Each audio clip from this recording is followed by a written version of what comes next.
What's up, everybody? Gonna take time and show you one of my newer pistols, older pistols. This is a Millennium Taurus PT111 Millennium. Now, this isn't the Millennium Pro. This is the Gen 1. Now, the difference between the Gen 1 and the Gen 2 is the rail was added.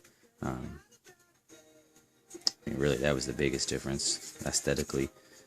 Otherwise, it's very similar.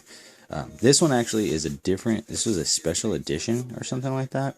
That actually had wooden grips on the grip here, and there they are. They were wooden grips. It looks like somebody painted over them. So I scraped off some of the paint, and it was wood under there. So these actually had wood grips. Now they were on the gun when I got it. The wood grips were. So they were, they were sitting, something like that on there, and they were actually in there. It wasn't something that was super glued on. It was actually an indentation into it, and it was like held in with some type of sticky stuff. But this wasn't for all the people that say that the special edition one was just wood grips slapped onto the side of a regular one. That's not the case. These are actually milled out to hold the grip in there. I didn't like the grip. I thought it looked kind of cheesy, and I just didn't really like it. And I wanted it to be thinner. And with the grip on, I mean, it was, I'm not going to really tell, but it was sticking out a little bit more. I didn't like that. For my needs, I was trying to have this as an EDC gun. It's chambered in 9mm. It's dirty in there. I need to clean that out.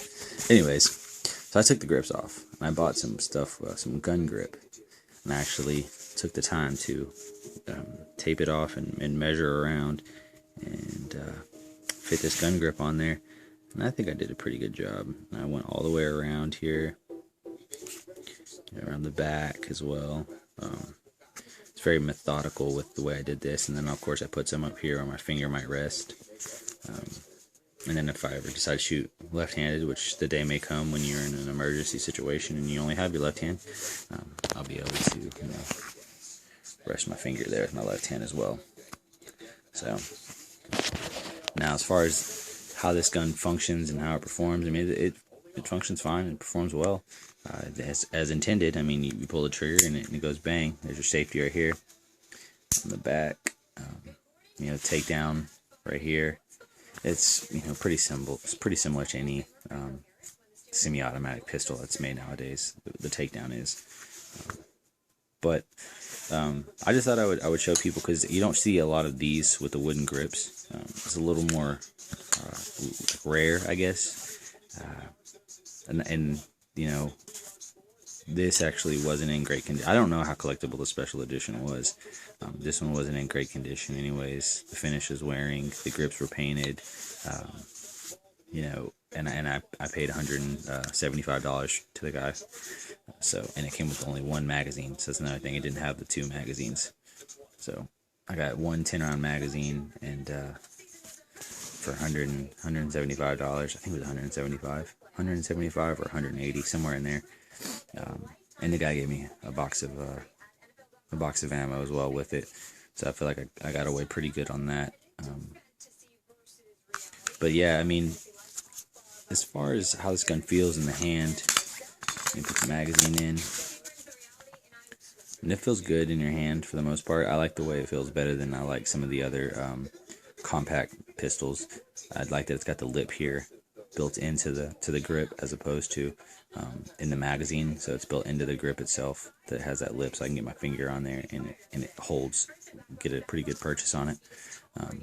The back has the texturing or checkering, or I don't know really what you want to call that, but it has that on the back here, something similar to like the Glock.